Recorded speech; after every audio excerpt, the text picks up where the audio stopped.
So hanhani nag-post about naglulupakan pilipig. Ang dami nagko-comment na ito daw ay linupak na saging. Subalit hindi po ito yung lupak na saging. Yung lupak na saging gawa sa saging po, ito naman po ay ang pilipig na isang traditional na pagkaing Pilipino gawa sa murang bigas. Hindi pa yung hinog na palay, yung may gawin pa, yun yung magandang ginagawa. Ito ay iniihaw, ang tawag sa amin ay ginsasanglag hanggang may magpap na butil ng palay. Pagkatapos ay binabayo upang maging patag, malambot at bahagyang malagkit. Madalas itong kainin bilang merienda o panghimagas, minsan linalagyan ng asukal at nyug, saka binabayo. Yan ang tinatawag na linupak na pilipig. Usually ginagawa to pag pipilipig kapag anihan na ng palay. Tulad ngayon, anihan ng palay kaya uso yung pilipig.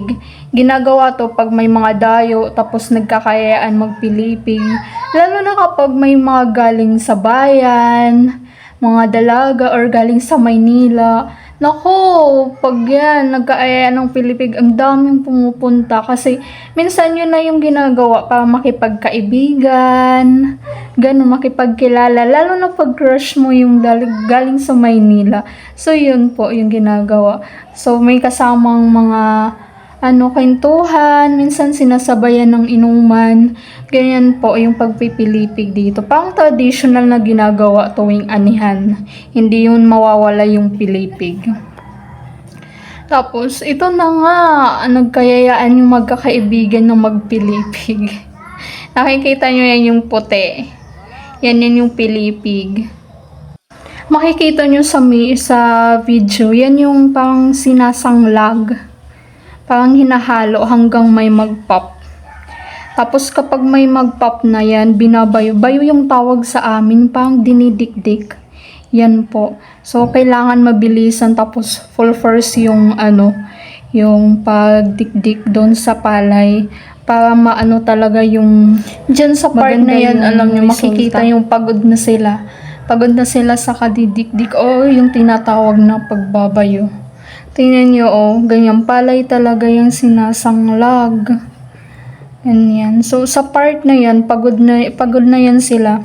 Makikita nyo, mga bata na yung gumagawa niyan. Tingnan nyo, nakita nyo yan, yung mga bata na sila na yung gumagawa kasi pagod na yung mga dalaga at saka yung mga binata dyan. Kaya yan, mga bata na lang yung gumagawa.